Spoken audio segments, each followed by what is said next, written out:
자, 그러면 챕터 3에 실습을 하겠습니다. 자, 먼저 관련된 여러가지 패키지들을 임포트를 했습니다. 제 경우는 관련된 패키지들을 이미 설치를 했고요. 만약에 설치되지 않은 상태라면 직접 설치를 하시면 되겠습니다. 설치할 때 명령은 conda 인스톨이라든지 아니면 pip 인스톨 같은 것들을 이용할 수 있는데요. 주피터 노트북 내의 셀에서 이런 방식으로요. $사인을 주고 진행할 수 있지만 명령어 프롬프트에서 진행하면 훨씬 빠르기 때문에 그것들을 권장을 합니다. 임포트 한 다음에 필요하다면 더블언더 버전 더블언더를 통해서 어떤 버전이 설치되어 있는지를 확인할 수도 있고요. 또는 명령어 프롬프트에서 콘달 리스트나 PIP 리스트 같은 것들을 가지고도 버전 체크를 할 수가 있습니다. 자, 그 다음에 ISLP에 있는 로드 데이터를 통해서 오토 데이터를 불러왔습니다. 그래서 헤드 부분에 있는 6개 레코드를 좀 봤고요. 자, 그 이외에도 ISLP의 지금 이 부분을 얘기합니다. ISLP 모델즈에 있는 모델 스펙이라든지 서머라이즈 이런 것들을 가지고 오는데요. 모델 스펙에 대해서는 잠시 후에 좀 설명을 드리도록 하겠습니다. 자, 그 다음에 dir을 명령을 주면 현재 세션에서의 네임스페이스에서 이용 가능한 여러가지 메소드나 애트리뷰트를 보여주고 있죠. 물론 이런 것들은 특정한 객체를 지정한 다음에 그 객체에 대해서 dir을 주면 그 객체와 관련돼서 이용할 수 있는 메소드나 애트리뷰트를 보여주고 있습니다. 그래서 여기 지금 보시면은 다양한 항목들을 이용할 수 있는 것들을 우리가 알 수가 있죠. a.sum 하면 그 일종의 벡터 값을 합쳐서 스칼라 값을 만들어주는 이런 것이겠습니다만, 자, 그 다음에 심플 리니어 리그레션을 하는데요. 넘퍼베와 팬더스 그리고 스태츠 모델스의 API를 SM이라는 에일리어스를 주었고요. 매프럴립의 파이플럿 PLT로 주었습니다. 자, 그 다음에 보스턴을 불러왔는데 보스턴의 컬럼 이렇게 해서 어떤 컬럼이 있는지를 보여주고 있습니다. 보스턴을 불러온 다음에는 퀘스천 마크를 주면 보스턴 데이터셋이 어떤지를 알 수가 있는데, 여기에는 여러가지 이그샘플들도 있고요. 그런데 컬럼 내역이나 이런 것들은 직접 들어가서 보시는 게 좋을 것 같아요. 물론 여기 커맨드로도 가능은 한데 아무래도 원본으로 가서 UCI 사이트이죠. 거기 가서 보시면 훨씬 더 자세한 데이터를 볼 수가 있습니다. 펜더스의 데이터 프레임에서 인터셉트를 np.1로 잡아서 개수만큼 주었고요. lstat을 보스턴의 lset으로 잡아서 지금 두 개의 변수를 지정을 했습니다. 인터셉트와 그리고 lstat 두 개를 주었어요. 그리고 나서 그거에 대해서 4개의 레코드를 보여달라고 했습니다. 자, 인터셉트와 lstat인데 이 부분은 잠깐 말씀을 드릴게요. 앞에 보스턴 데이터셋은 보스턴 지역에 있는 부동산 그 땅값이요. 땅값인데 땅값에 관련돼서 여러 개의 이 컬럼이 있었고요. lstat은 여기요. 그 중에 lstat은 저소득층의 비율을 나타냅니다. 그래서 여러 개의 컬럼 중에 그런 컬럼, 그 컬럼이 집값과 어떤 관계가 있는지 하는 것을 이 심플 리니어 리그레션으로 하는 그런 작업이 지금 현재 이루어지고 있고요. 그래서 그걸 가지고 sm.ols에 지금 이겁니다. 보스턴의 medv면 이게 메디안 밸류 값이요. 보스턴 지역의 토지 가격의 중위값 이것들을 y로 놓고 그것들에 대해서 독립변수인 x, 지금 x는 lstat입니다. 저소득층의 비율, 토지 가격이 어떤 영향을 주는지 하는 것을 효익이 분석하는 그것입니다. 그래서 그 모델을 잡고 모델에 피팅을 시키고 그러고 나서 알아보니까 지금 인터셉트는 34이고요. 절편이 34이고 그리고 개수값은 마이너스 0.95가 넣습니다. 따라서 매드V는 34 마이너스 0.95 곱하기 Lstat 시고요. P밸류는 전부 0에 가까운 숫자로 나왔고 지금 스탠더드 에러와 T 통계량 값까지 나와 있습니다. 여기서 잠깐 보충 설명을 좀 드리겠습니다. 우선 모델 매트릭스의 개념인데요. 모델 매트릭스란 디자인 매트릭스 또는 리그레서 매트릭스 뭐 이렇게들도 불리는데 독립변수와 종속변수의 관계를 규정하는 그런 매트릭스를 모델 매트릭스라고 얘기를 합니다. 그래서 단순 회귀 분석으로 간단한 예를 먼저 말씀을 드리면 일반적으로 리니어 모델 내지 회귀 분석 모델을 이렇게 표현하죠. Y 벡터는 X라는 매트릭스 곱하기 베타 계수 플러스 엡실론. 전에 잠깐 말씀을 드렸지만 Y라는 벡터는 결과값입니다. 즉 종속 변수의 값이고요. 는 X라는 입력 행렬 곱하기 베타라는 계수 벡터 곱하기 엡실론으로 구성된다 하는 겁니다. 그래서 예컨대 심플 리니어 리그레션을 예를 들면 X라는 행렬은 앞에는 1이 들어가고요.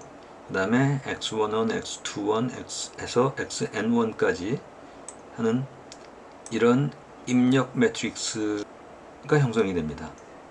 그리고 그러면 이 x 매트릭스에 곱하기 벡터니까 베타 0, 베타 0, 베타 1 해서 베타 n까지 가는 벡터가 곱해지고요.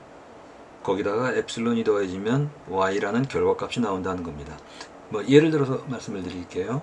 여기 지금 Lstat이라는 독립변수가 있습니다. 그리고 medv라는 종속변수, 결과변수가 있어요.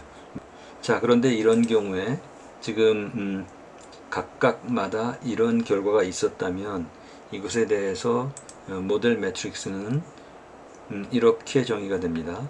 각각 결과값이 있고요. 이것은 지금 여기 이 독립변수의 값인 6, 12, 4가 들어가고 1이 앞에 들어갑니다. 그리고 베타 0와 베타 1이라는 두 개의 코이피션트 벡터가 결정이 되죠. 왜냐하면 심플 리니어 리그레션이기 때문에 절편이 베타 0이고 기울기가 베타 1인 계수 벡터가 만들어질 겁니다. 그리고 각각마다 그런 회귀선으로는 설명되지 못하는 잔차 항목이 있을 거예요.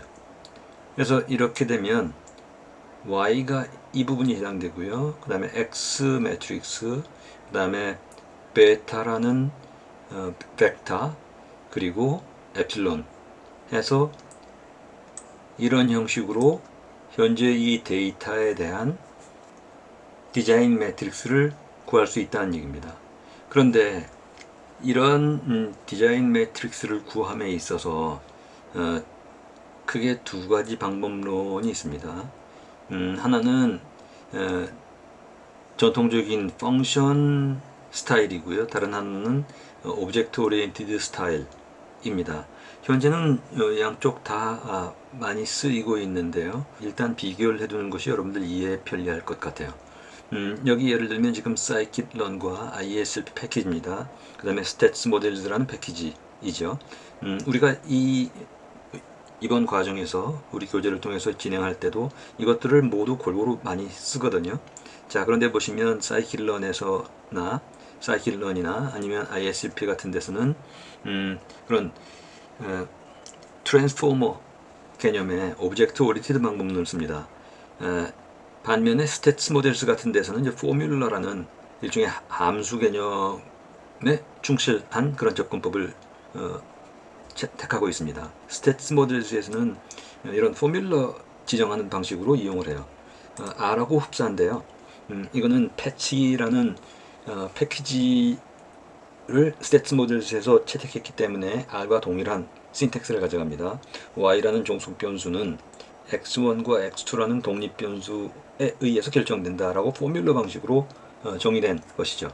반면에 scikit-learn이나 ISLP에서는 트랜스폼이라는 모델 매트릭스 오브젝트를 만들어 놓고 나서 그걸 이용합니다.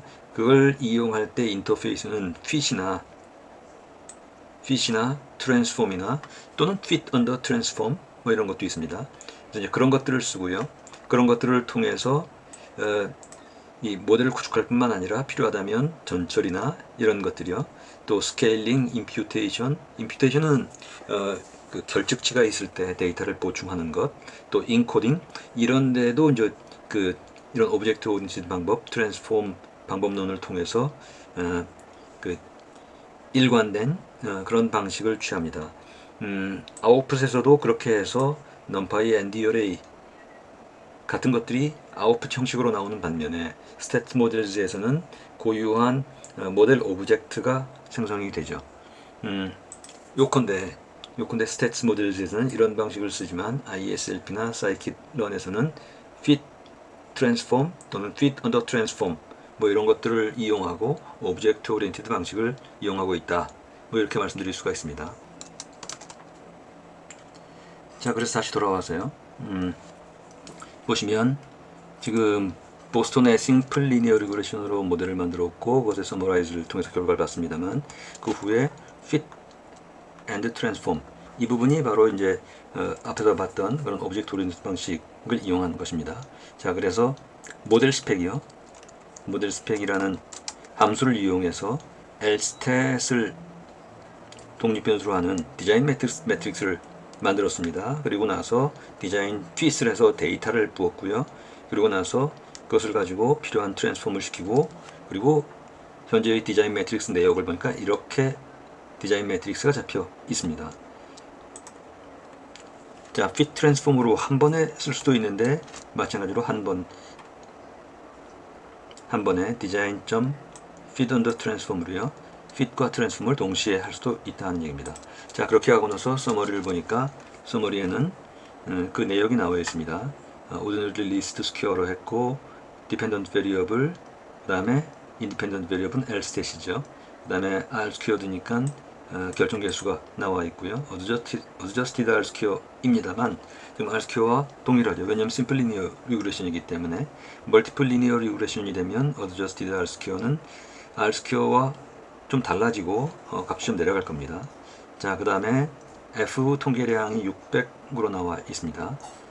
그리고 AIC 값, BIC 값 꽤 크게 나와 있기 때문에 현재는 뭐 큰 의미는 없습니다만 그대로 독립변수로 이용할 만하다는 것이고요. 인터셉트와 엘스탯에 대한 p-밸류도 0에 가까운 것으로 나와 있고요. 그 다음에 t 통계량, 그 다음에 스탠다드 에러가 나와 있습니다. 그리고 지금 컨피던스 인터벌로 2.5%, 그 다음에 97.5%의 구간값도 나와 있고요. 그 다음에 코릴레이션 등등에 관련된 짝베라라든지 더빈 왓슨 지표 같은 것들도 나와 있습니다. 자, 지금 디자인 매트릭스로 만든 거에 파라미터를 보면 파라미터가 이렇게 잡혀 있고요. 그래서 그 결과값도 우리가 볼 수가 있습니다. 자, 그 다음에 lstat에 일정한 구간값을 주고 여기에 디자인 매트릭스를 적용해서 결과값을 보니까 일단 이렇게 잡혀 있는 것들을 볼 수 있고 이것들을 가지고 해당되는 프리딕션을 해봤습니다. 그랬더니 이런 값이 나왔죠. 컨피던스 인터벌로 알파값 0.05로 주니까 97.5% 신뢰 구간에서의 컨피던스 인터벌 구간이 나와 있고 PI 구간도 볼 수가 있었습니다. 자, 그 다음에 define 펑션으로 해서 absolute line을 인위적으로 설정해 봤고요. 또는 좀 더 다양하게 이용할 수 있도록 예컨대 키워드라든지 또는 variable number of argument로 해서 지정도 할 수가 있었습니다. 그런 것들을 우리가 이용해서 볼 수가 있다는 얘기고요. 이렇게 보니까 지금 심플 리니어 리그레션으로 했던 것들에 대한 이 AB 라인 곡선이 찍힌 것들을 볼 수가 있죠. 자, 그것들을 다시 살펴봤고요. 자, 이번엔 멀티플 리니어 리그레션입니다. 멀티플 리니어 리그레션에서는 이번에 lstat뿐만 아니라 age 그 해당되는 지역의 age를 봤습니다. 두 개의 독립 변수를 가지고 봤고요. 그래서 그 결과를 보니까 이렇게 나왔습니다. 스탠다드 에러까지 나와 있고요. 자, 그 다음에 이번에는 매드V 종속 변수가 되는 것들을 일단 제거시키고 terms라는 걸 봤고요. 그럼 독립변수만 나왔죠. 그리고 나서 이것을 가지고 terms, 지금 독립변수 전체를 놓고 fit transform을 했습니다. 그래서 결과를 봤더니 모든 독립변수를 다 동원한다면 이렇게 된 것들을 볼 수가 있는데, 보시면 이미 p-value만 놓고 봐도 지금 0. 이거 인더스트리나 또는 에이지나 이런 것들은 별 의미가 없다는 걸 알 수가 있습니다. 자, 그래서 이 중에 드롭이니까 medV와 age, medV는 어차피 종속 변수니까 일단 빼고요. 그 다음에 age 항목도 의미가 없으니까 뺐고, 그리고 새로 해봤더니 이런 회귀 모형이 나왔다 하는 겁니다. 자, 이번에는 goodness of fit, 적합도 검정을 해보려고 합니다. 말씀드렸던 것처럼 VIF를 보는데요. shape 1번이니까 독립변수 각 개수만큼이요. 각각의 독립변수 각각에 대해서 VIF 값을 계산하고 그것들을 보여달라고 했습니다. 그런데 우리 교재는 이렇게 잡혀 있는데 variance inflation factor는 원래 stats 모델스에 있기 때문에 그걸 명확하게 디파인을 해줘야 됐었어요. 그래서 그렇게 새로 디파인을 하고 그리고 결과를 봤습니다. 그랬더니 VIF가 이렇게 나왔어요. 말씀드린 것처럼 보통 10 이상이면 제거해야 되고 5에서 9까지가 좀 VIF 값이 높다 하는 것인데요. 이 중에서 예컨대 9에 해당되는 것, 이런 것들은 상당히 높게 잡힌 것들을 볼 수가 있습니다. 자, 펠스에다가 그것들을 저장을 하고 그리고 이제 본 것이고요. 자, 그래서 이제 적절한 여러 가지 조처들은 이제 해주겠죠. 자, 인터랙션 텀입니다. 이 중에 인터랙션이 있는 부분, 이 부분들은 여기서 지금 빠졌는데 이제 코릴레이션 매트릭스를 보고도 우리가 알 수가 있을 텐데, 여기서 일단 이렇게 직접 적용을 했습니다.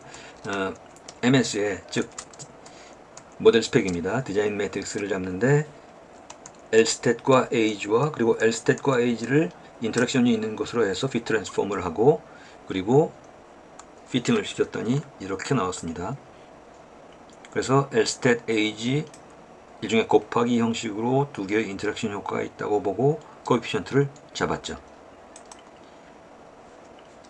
자, 그 다음에 non-linear transform입니다. 이 부분은 일반적으로 시각화를 해서 볼 수도 있고요. LStat에 디그리를 2로 준, 즉 제곱수로 되어 있는 그런 항목들을 독립변수로 추가시키는 그런 모델로 잡고 그것을 리설트 3로 봤습니다. 제곱이요. 여기서는 지금 LStat과 LStat 제곱 두 개의 항목을 갖고 있는 그런 회귀선을 만들었는데요. 그것이 둘 사이에 어떤 차이가 있는지를 아노바 분석을 통해서 분석하려고 합니다. 자, 그래서 분석을 해봤더니 이렇게 분석이 되었어요. 분석 결과를 보면 지금 F 통계량이 177이 나왔고요. P-value가 7 곱하기 마이너스 10의 35승이니까 거의 0에 가깝습니다. 따라서 독립변수의 제곱 항목을 가지는 그런 폴리노미얼이 대립가설이었는데 그것들을 채택할 만하다라는 통계적 근거가 나왔습니다. 자, 그래서 그것들을 지금 보니까 지금 리설트 3에 해당되는 겁니다. 그래서 해당되는 것들을 보니까 전체 항목에서도 이런 상태인 것들을 볼 수가 있었죠. 자, 그 다음에 카시트입니다. 카시트 데이터는 이런 컬럼을 갖고 있고요. 매출 예측을 하는 겁니다. 세일즈가 종속 변수이고 나머지가 독립 변수인 그런 데이터셋인데 여기서 예측하는 모델이죠. 지금 이거는 코멘트입니다. 그래서 프리딕터 베리어블이 쉘브 로케이션인데 이것은 쉘프네요. 쉘프의 로케이션인데 배드, 즉 상품 진열 때가 좋은 위치, 중간 위치, 나쁜 위치일 때 각각마다 어떤 상태인지를 가지는 그런 퀄리터티브 베리어블이 있을 때 거기에 대해서 회귀 분석을 하는 것이고요. 이때 세일즈를 빼고 나머지를 독립변수로 놓고 그리고 fit 트랜스폼을 해서 모델 피트를 시키고 나서 보니까 이렇게 나온 것들을 볼 수가 있습니다. 이때 보면은 all variable에다가 income과 advertising의 interaction, price와 age의 interaction이 있다고 보고 피팅을 시켰고요. 그리고 결과를 보면 shelf location이 good일 때 이 부분이 적용이 될 거고요. shelf location이 medium일 때 이 모델이 적용되겠죠. 그래서 해당되는 것들, 그리고 여기서 보시면은 예컨대 population이 p-value가 굉장히 높게 나와 있고 또 education은 마찬가지입니다. p-value가 0.05보다 높은 베리어블들을 제거시키면 모델 성능이 개선될 것으로 예상이 됩니다. 자, 이상 랩에 있는 것들을 실행하는 방식으로 실습을 해봤습니다. 자, 이렇게 챕터 3를 마치겠습니다.